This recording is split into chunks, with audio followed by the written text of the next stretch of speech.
പഴശ്ശിയുടെ പോരാട്ട ഭൂമിയാണ് വയനാട്ടിലെ മാനന്തവാടി. ബ്രിട്ടീഷ് ഈസ്റ്റ് ഇന്ത്യ കമ്പനിക്കെതിരായ പഴശ്ശിയുടെ പടയോട്ടങ്ങളുടെ ശക്തി മാനന്തവാടിയിലെ കുറിച്യരും കുറുമ്പ്രരും ഉൾപ്പെടുന്ന ആദിവാസി സമൂഹങ്ങളായിരുന്നു.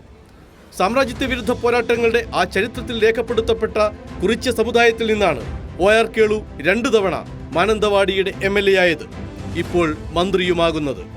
10ാം തരം കഴിഞ്ഞ് പയ്യമ്പള്ളി മുടാമറ്റം എസ്റ്റേറ്റിൽ കൂലിത്തൊഴിലാളിയായി പോയതാണ് കേളു. പിന്നെ പഴശ്ശി പാർക്കിലും മരക്കൂപ്പിലും പണിക്കാരനായി.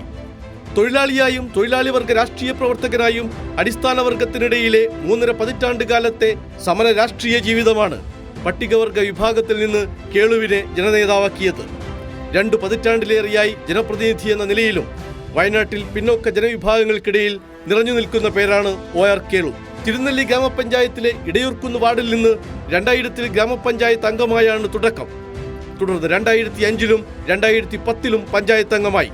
ഒരു ദശാബ്ദക്കാലം തിരുനെല്ലി ഗ്രാമപഞ്ചായത്തിന്റെ പ്രസിഡന്റുമായി. 2015-ൽ തിരുനെല്ലി ഡിവിഷനിൽ നിന്ന് മാനന്തവാടി ബ്ലോക്ക് പഞ്ചായത്ത് അംഗം.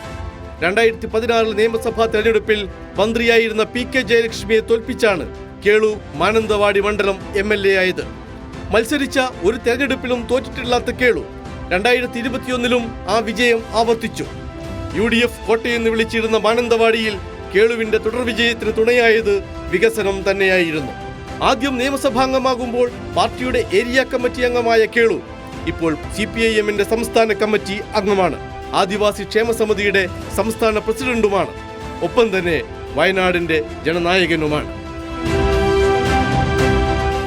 News desk Kairali news.